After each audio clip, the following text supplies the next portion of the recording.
5 berita terpopuler hari ini Selasa 21 Oktober 2025 di Bloomberg Technos Flash 5. Yang pertama, bahlil ultimatum SPBU swasta taati aturan atau cari negara lain.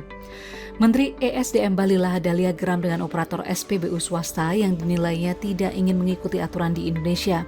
Ia bahkan mempersilahkan para badan usaha hilir migas swasta tersebut keluar dari Indonesia jika tidak mentaati aturan.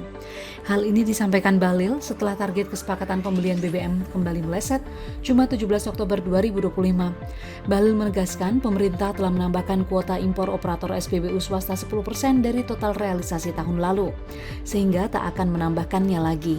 Ia juga menyatakan bahwa pemerintah berhak mengatur bisnis hulu migas swasta sesuai dengan pasal 33 UUD 1945. Berdasarkan Kementerian ESDM, Pertamina Patraniaga atau PPN tercatat memiliki sisa kuota impor sebesar 34% atau sekitar 7,52 juta kiloliter untuk 2025. PPN menyebut SPBU swasta memerlukan BBM dengan RON 92 sebanyak 1,2 juta barrel base fuel serta RON 98 sejumlah 270 ribu barrel base fuel untuk mencukupi kebutuhan hingga akhir tahun ini. Kedua, prediksi harga emas minggu ini usai pekan lalu naik nyaris 6%. Harga emas dunia melesat pada perdagangan pekan lalu, namun harga emas dunia kemudian ditutup pada 4.250,1 dolar Amerika Serikat per troy ounce, anjlok 1,81% dibandingkan hari sebelumnya. Koreksi harga emas terjadi akibat profit taking investor karena selisih harga jual dan buyback sudah sangat tinggi sehingga menguntungkan. Meski demikian, harga emas masih naik 5,9% sepanjang perdagangan minggu lalu.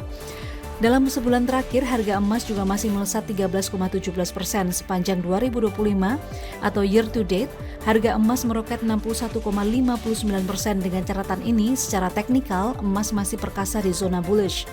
Terlihat dari Relative Strength Index atau RSI yang sebesar 85. Untuk perdagangan pekan ini sepertinya ada resiko harga emas bisa turun lagi antara 4.213 dolar Amerika Serikat per troy ounce hingga 3.675 dolar Amerika Serikat per troy ounce. Sedangkan target resisten terdekat ada di angka 4.284 dolar Amerika Serikat per troy ounce, kemudian rentang tertinggi sekitar 4.806 dolar Amerika Serikat per troy ounce. Ketiga, Kemenperin usulkan mobil produksi dalam negeri jadi PSN. Menteri Perindustrian Agus Gumiwang Kartasasmita mengusulkan produksi mobil domestik untuk menjadi proyek strategis nasional atau PSN dalam sidang kabinet pada Selasa 20 Oktober 2025. Ia juga menyebut jika disetujui maka realisasi akan berjalan cepat meski ia tak detil menyebutkan skema dan pembiayaannya. Sebelumnya Presiden Prabowo Subianto melontarkan target untuk sektor otomotif nasional dengan menjanjikan mobil buatan Indonesia sepenuhnya dalam 3 tahun ke depan. Ia juga menyebut telah mulai merintis terwujudnya hal ini. Sebagai langkah awal, Prabowo menyoroti keberhasilan produksi kendaraan taktis ringan Jeep Maung. Ia menegaskan kendaraan ini menjadi simbol kebanggaan nasional khususnya di kalangan militer. Keempat, jaksa tolak tawaran 10 triliun rupiah Surya Darmadi, dakwaannya lebih besar. Kejaksaan Agung memberi sinyal menolak tawaran bos Duta Palma Group Surya Darmadi yang menawarkan aset senilai 10 triliun rupiah kepada Danantara Indonesia. Aset tersebut berasal dari lahan dan pabrik kelapa sawit milik Duta Palma yang berada di kawasan Kalimantan.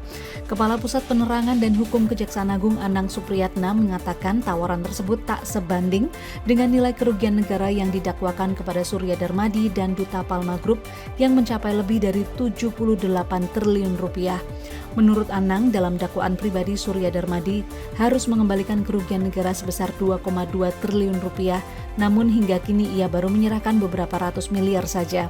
Kejaksaan pun tengah berfokus mengejar aset dan pemulihan kerugian negara dalam perkara yang menjerat Duta Palma sebagai korporasi di tahun 2022 ini. Kelima, rawan boncos PLN didesak tolak penugasan beli listrik PLTS.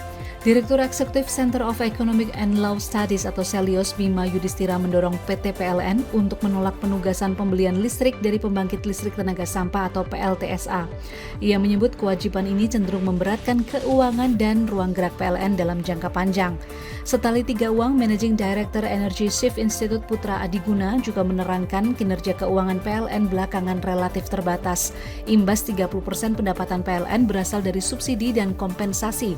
Sementara pemerintah enggan menyesuaikan harga listrik bahkan bagi golongan mampu. Selain itu, PLN juga masih memiliki beban kelebihan pasokan listrik. Sebelumnya, Presiden Prabowo Subianto resmi menaikkan Balait Anyar yang mengatur soal pengolahan sampah perkotaan menjadi PLTSA melalui Perpres nomor 109 tahun 2025 yang diteken pada 10 Oktober lalu. Melalui aturan ini, PLN harus membeli listrik dengan tarif 20 sen dolar Amerika Serikat per kilowatt hour atau KWH dari pengembang swasta atau IPP. Itu dia 5 berita terpopuler pilihan Bloomberg Technos hari ini. Ikuti terus update selanjutnya di www.bloombergtechnos.com.